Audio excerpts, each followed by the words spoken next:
bonjour et bienvenue dans le Buzz TV de TV Magazine. Mon invité du jour est une vraie éclectique. Passée par iTélé, Arte, Paris Première, France Inter, François, elle est devenue depuis la saison dernière le joker de Laurent Delahousse au JT du week-end de France 2. Qui a dit que l'homme au brushing était irremplaçable? Personne, surtout pas nous. Du charme, du professionnalisme et un je ne sais quoi qui nous scotche devant l'écran. Cette journaliste a tout pour elle et demain soir, elle va ajouter une corde à son arc avec la présentation des victoires de la musique classique. Ce sera sur France 3 et c'est l'occasion pour nous d'en savoir un peu plus sur elle. Bonjour Leïla Kadour-Boudadi. Bonjour. Comment allez-vous? Très très bien, merci. Merci de nous rendre visite. Merci pour l'invitation. Oui, Laurent Delahousse, franchement, ça va, il est remplaçable, hein. On le sait, on le voit. Alors, vous êtes là pour parler des victoires de la musique que vous allez co-présenter avec Frédéric Lodéon. Demain, ce sera les 24e victoires de la musique classique, ce sera sur France 3 en prime time. C'est un événement évidemment qui passionne tous les dingues de piano, violon, contrebasse, etc. Ma première question pour vous, vous êtes alto ou soprano? Catégorie vocale. Ah là là, je vous n'avez pas testé absolument encore? Aucune idée, mais je compte bien profiter de cette soirée pour discuter notamment avec Sonia Yoncheva, qui est une grande soprano, pour lui demander d'estimer où se situe ma tessiture. Voilà. Alors, il y aura évidemment des solistes, des compositeurs, des invités, il y a les révélations. Concrètement, le menu de la cérémonie, en quelques mots, comment ça va se dérouler? Alors, cette cérémonie va déjà nous permettre de donner des victoires, bien entendu. Il y a plusieurs catégories, comme vous venez de l'évoquer. Et puis, on va avoir aussi de grands invités qui vont venir ponctuer la soirée, qui sont des grandes stars, hein, des stars de la scène internationale, qui ont l'occasion de jouer dans les plus grands opéras du monde entier. Il y a quelques noms déjà qui circulent, puisque l'annonce a été faite par les victoires. On va pouvoir retrouver, par exemple, la violoniste Geneviève Laurenceau. J'ai pris mon petit papier pour être sûr de ne pas en oublier. Et je ne vais pas vais pas évoquer les nommés parce que si j'en évoque un et que je n'évoque pas les autres, c'est pas juste. Non, on ne peut pas, c'est pas possible. En tant que maîtresse de cérémonie, je ne peux pas commencer comme ça. Il y aura également un jeune prodige assez incroyable, c'est un violoniste, il s'appelle Daniel Lozakovic, totalement incroyable. Donc il y a tout comme ça, toute une série d'invités qui ponctuent la soirée, avec un hommage aussi à Georges Prêtre, ce grand chef d'orchestre qui nous a quittés il y a quelques semaines. Et pour animer ça, Frédéric Lodéon, mon confrère de France Musique, et moi-même. Alors Frédéric Lodéon, c'est un puits de science. Il peut vous raconter une anecdote sur chaque morceau de musique classique. Il peut vous expliquer l'histoire de la musique classique comme ça, au débeauté, simplement, avec toujours un petit côté avec l'œil qui frise. Moi, c'est ce que j'aime beaucoup chez Frédéric Lodéon. Donc lui est vraiment le sachant. Et juste en répétant avec lui, j'ai eu l'occasion d'apprendre une quantité de choses sur vraiment des petits détails de la musique classique, mais qui auront leur importance à la fin. Et moi, je suis un peu celle qui tient la soirée, qui tient les temps. La néophyte. Mais alors, votre rapport à la musique classique, c'est quoi, Leïla?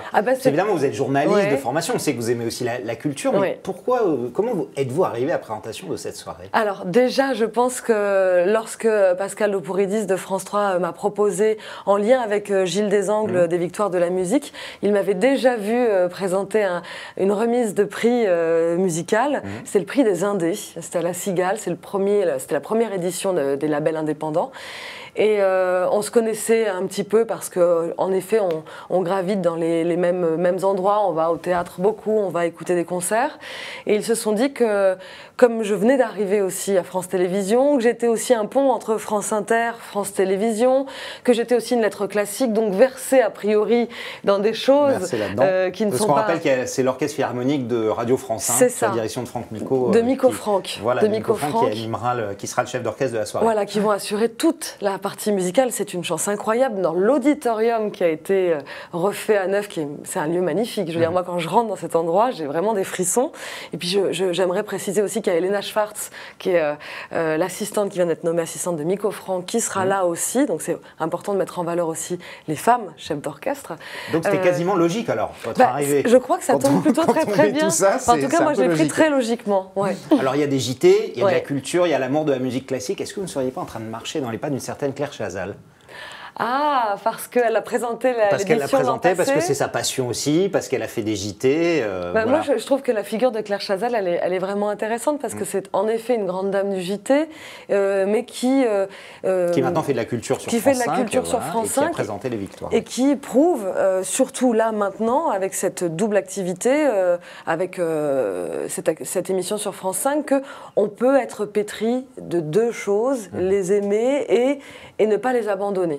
Et je trouve que voilà, Claire Chazal, pour ça, elle est assez exemplaire. Mais vous lui avez piqué sa place quand même, non? Alors, celle qui était là l'année dernière, elle n'a pas donné satisfaction ou pas? Alors ça, je n'en sais absolument rien. Il s'avère que moi, on est venu vers moi pour me le proposer. J'étais absolument ravie. Je savais que c'était Claire Chazal, puisque j'avais regardé l'an passé les victoires de la musique. Marie Drucker aussi, qui était à ma place en joker de Laurent Delahousse, a présenté aussi. Donc j'ai pas la sensation d'avoir pris quelque chose à Claire, et je suis sûre qu'elle n'en pense pas autrement. Alors les victoires de la musique classique, l'année dernière, c'était 1,6 million de téléspectateurs, 7% de part d'audience, 1,5 million l'année dernière, 6,7, c'est à peu près pareil. Ouais. Pourquoi France 2 continue à diffuser un programme qui a une audience, on a dit, assez faible pour la chaîne? 1,5 million et 7%, ça reste faible. C'est une mission de service public avant tout? Ah oui, et puis alors je vous corrige, c'est France 3. C'est France 3, pardon, là, pour les victoires classiques. Moi, je crois que ça fait entièrement partie de la mission du service public. C'est cette idée-là d'ouvrir les horizons, de montrer la culture dans toute sa diversité. Quand j'étais moi-même enfant, je voyais à la télévision, sur le service public, par exemple des pièces de théâtre, des vaudevilles, vous savez, le soir. Eh bien, ça a été ma première rencontre avec le théâtre. Même chose avec les concerts. Auquel vous n'alliez pas avant de l'avoir découvert. Là, ouais. Et la télévision, il ne faut quand même pas oublier que c'est le point commun d'énormément de Français, que c'est aussi cette fenêtre ouverte sur le monde. Et quand on n'a pas la culture, quand on n'a pas les moyens, quand on n'a pas l'opportunité ou même le goût, c'est tout d'un coup tomber sur un programme et se dire « tiens, ça me plaît ».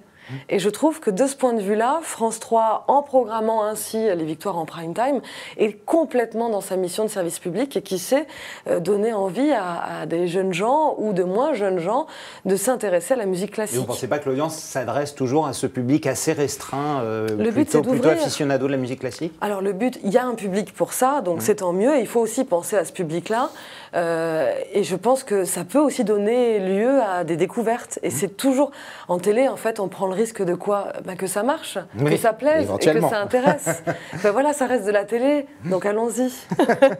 Alors, on parle un petit peu évidemment aussi de JT, puisque vous êtes devenue remplaçante de Laurent Delahousse à la rentrée 2016.